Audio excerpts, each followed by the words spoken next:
오늘은 이 누가복음 22절 말씀으로 예수님이 붙드십니다 라는 말씀을 듣겠습니다. 혹시 리셋 증후군이다 하는 말을 들어보셨습니까? 컴퓨터를 사용하다가 작동이 잘 안 될 때 문제가 생기면은 전원을 껐다 켭니다. 그러면 문제가 해결되고 다시 정상적으로 작동을 합니다. 여기에 익숙해지다 보니까 인생에서도 현실에서 무슨 문제가 생기면 인생을 껐다 켜듯이 원점에서 다시 시작하고 싶은 마음이 드는 걸 리셋 증후군이라고 합니다. 우리가 실수를 하면 후회도 되고 돌이키고 싶습니다. 하지만 인생은 컴퓨터 프로그램이 아니니까 실수해도 리셋할 수가 없습니다. 리셋을 하고 싶다. 하지만 할 수 없다. 이 두 차이가 문제를 일으킵니다. 완벽주의 성향이 강한 사람은 실수한 것에 절망하고 심하면 잠적을 하거나 인생을 포기해버리기도 합니다. 반대로 인생도 그냥 리셋할 수 있다.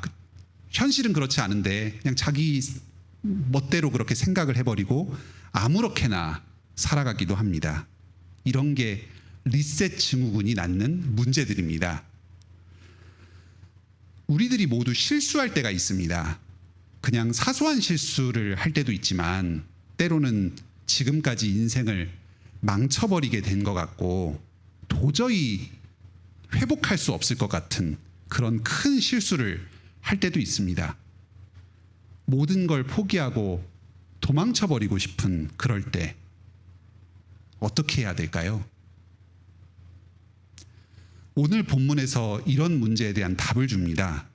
베드로가 예수님을 3번 부인한 사건, 이것을 예수님께서는 어떻게 바라보셨는가? 그 대답이 나옵니다. 오늘 말씀을 통해서 우리의 모든 잘못을 용서해 주시고 다시 일으켜 주시는 주님을 더욱 의지하시기 바랍니다. 예수님께서 잡혀서 대제사장에게 신문당하시던 그날 베드로가 예수님을 3번 부인합니다. 혹시 예수님처럼 자기도 끌려갈까 봐 감옥에 갇힐까 두렵고 죽게 될까 두려워서 사람들이 물어보는데도 나는 예수님을 모른다. 예수님 제자 아니다. 3번 부인한 겁니다. 베드로는 곧 닭이 울자 자기 잘못을 깨닫고 밖에 나가서 심히 통곡합니다. 요한복음을 보면 갈릴리로 낙향해서 다시 물고기 잡이를 하면서 살았습니다. 자신의 잘못이 너무나 부끄러워서 지워버리고 삶을 리셋하려고 예수님의 제자가 되기 전 원래의 직업으로 도망가 버린 겁니다. 베드로는 예수님의 제자 중에서 첫 손가락에 꼽히는 사람이었습니다. 항상 제자들을 나열할 때 베드로 이름이 제일 앞쪽에 나옵니다. 예수님의 기적을 가장 가까이서 보고 적극적으로 나섰습니다. 풍랑 가운데 예수님께서 물 위를 걸으실 때 예수님을 따라서 그 물 위를 걸었던 그 제자가 베드로였습니다. 주는 그리스도시요 살아계신 하나님의 아들이십니다 하는 고백을 했던 사람도 베드로였습니다. 예수님께서 산 위에 오르셔서 영광스럽게 변하셔서 모세와 엘리야와 함께 거하실 때 그 환상을 본 것도 베드로였습니다. 베드로는 자기 믿음에 대해서 자부심을 가지고 있는 사람이었습니다. 오늘 본문에서는 제자들 사이에서 누가 크냐 하는 다툼이 일어납니다. 예수님이 잡히시기 전날 밤 마지막 식사 자리에서 성찬식을 제정하시면서 새 언약을 선포하셨습니다. 그리고 이런 영광스러운 자리에서도 제자 중에 한 사람이 곧 자기를 팔 것이다 예언하셨습니다. 그 제자도 가룟 유다도 그 자리에 있었습니다. 너도 회개해라. 그래서 이 새 언약의 은혜를 함께 누리자 하는 그 가룟 유다를 향한 사랑의 초대 말씀이었습니다. 그런데 예수님의 그 말씀의 뜻을 오해한 제자들이 대화의 방향을 이상한 방향으로 몰고 갑니다. 너가 예수님을 파는 자냐? 아니다. 나는 아니다. 그럼 너냐? 나도 아니다. 내가 너보다 더 크다. 아니다. 내가 너보다 더 잘났다. 이러면서 누가 그 파는 자인지를 찾다가 네가 잘났다, 내가 잘났다 하는 식으로 말다툼을 하게 된 겁니다. 예수님께서 제자들을 가르치십니다. 내가 나를 팔 자가 있다 이렇게 말한 것은 누굴 책망하고 깎아내리려고 한 그런 뜻이 아니다. 오히려 그를 회개케 하면서 섬기려고 말을 한 것이었다. 내가 선생으로서 제자인 너희를 섬긴다. 그러니까 너희도 서로 잘났다고 나서지 말고 자기를 높이려고 하지 말고 서로 섬겨라. 그러면 내가 너희를 크게 높이겠다. 그리고 베드로를 콕 집어서 그중에 베드로한테 이렇게 말씀을 하십니다. 아마 베드로가 평소에 자기를 높이고 과시하는 성향이 있었던 것 같습니다. 시몬아, 사탄이 지금 너를 노리고 있다. 너의 영혼을 탐내고 있다. 하지만 내가 너의 믿음을 위해서 지금까지 기도해 왔다. 그래서 너의 영혼이 지금까지 보존된 것이다. 베드로가 지금까지 믿음에서 자라온 것은 전부 예수님의 기도 덕분이었습니다. 그런데 여기에 대해서 베드로는 이렇게 말합니다. 주님, 나는 주와 함께 감옥에도 갈 수 있습니다. 죽을 수도 있습니다. 준비되어 있습니다. 자기가 그만큼 높은 자라는 겁니다. 예수님을 따라서 어디든지 갈 수 있을 정도로 높다는 겁니다. 예수님을 파는 자, 그런 사람과는 완전히 구별된 대단한 사람이다 하고 자기를 과시합니다. 베드로는 지금까지 믿음에서 잘 자라왔습니다. 예수님의 가르침과 기적을 가까이서 보고 배웠습니다. 예수님에 대한 풍성한 지식이 있었습니다. 주는 그리스도시요 살아계신 하나님의 아들이다 하는 고백을 했습니다. 헌신도도 아주 높았습니다. 주와 함께 무엇이든 죽음까지도 갈 각오가 되어 있습니다. 그런데 이렇게 자신하던 그도 불과 몇 시간 뒤에 지금 이 저녁 식사가 한 저녁 8시쯤 이 대화가 이루어졌다고 생각을 해본다면 아마 다음날 한 새벽 4시쯤에 한 8시간 정도 지난 시점에 베드로는 예수님을 부인했습니다. 감옥 가기가 두렵고 죽기가 두려워서 다 자기가 하겠다고 말해놓고 그게 두려워서 예수님을 모른다 했습니다. 사람의 지식이나 결심을 의지할 수가 없습니다. 아무리 똑똑하고 헌신적이고 믿음 좋고 전까지 그 예수님과 함께 자라왔던 그런 사람이라도 외부의 위협과 공포 앞에서 속수무책으로 무너져 내릴 수가 있습니다. 이렇게 자기 능력을 의지하면 언제든지 잘못에 떨어져 버릴 수가 있습니다. 그리고 그 다음에는 대책 없이 망가져 버릴 수 있습니다. 그냥 원점으로, 업으로 그냥 그렇게 살아갈 수가 있습니다. 우리가 의지할 것은 예수님의 기도입니다. 예수님께서 지금도 나를 위해서 기도하고 계신다. 예수님께서 지금도 나의 믿음을 지켜주신다. 내가 잘못하지 않도록 붙잡아주고 계신다. 자기를 너무 높게 생각하지 말아야 합니다. 이렇게 스스로를 낮추면서 나는 아무것도 아니지만 주님께서 나를 위해 기도해 주시니까 내가 지금도 믿음 가운데 살아가고 있다. 이런 주님을 의지하는 태도가 중요합니다. 이런 사람이 자기를 과신하는 사람보다 상황의 압력 가운데 잘못에 저지르지 않고 초심을 지킬 수가 있습니다.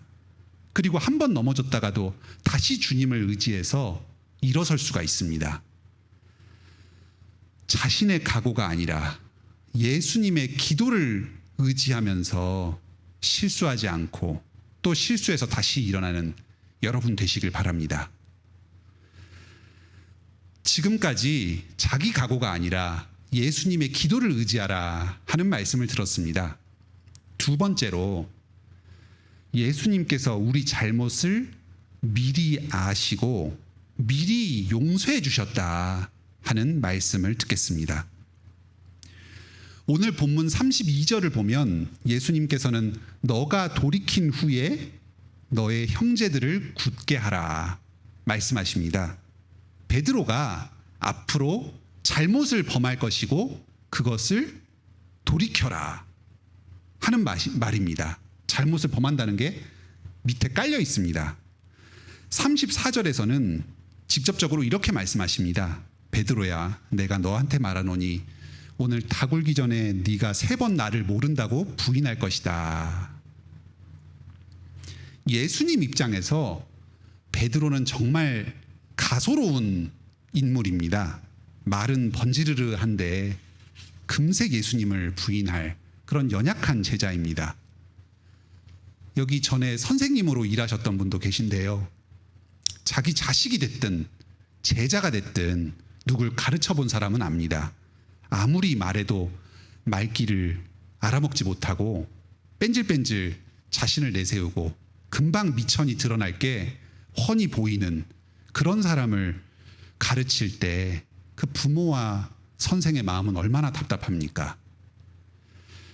하지만 예수님은 그런 베드로를 참 온유하게 대하십니다. 베드로야, 잠시 후에 동이 트기 전에 한 8시간 정도 있다가 너는 3번 나를 모른다고 부인할 거야. 이 말씀 왜 하시겠습니까? 그러지 말라고 조금 있다가 8시간 뒤에 동이 틀 무렵에 나를 3번 부인하지 말아라.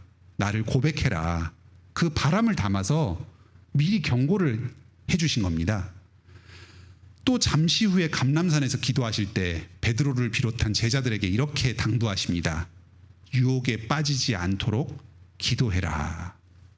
우리는 보통 이 구절을 예수님께서 유혹에 빠지지 않도록 나를 위해서 기도해달라 이런 부탁으로 생각하기가 쉽습니다. 그런데 꼭 그렇게 봐야 하는 건 아닙니다. 오히려 예수님께서 잡히시고 죽으시는 이런 큰 일을 겪을 때 제자들 자신이 시험에 들지 않도록 스스로를 위해서 기도해라 이런 뜻입니다. 이 당부에는 베드로가 시험에 빠지지 않도록 자기 자신을 위해서 기도하길 바라는 그 바람이 담겨 있습니다.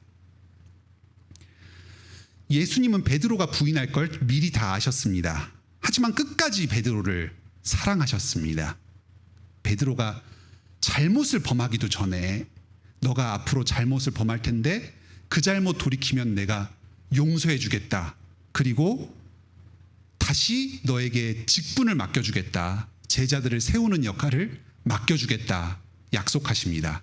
그리고 그 약속대로 실제로 베드로가 돌이켰을 때 용서해 주셨고 다시금 내 양을 먹이라 하면서 직분을 맡겨주셨습니다.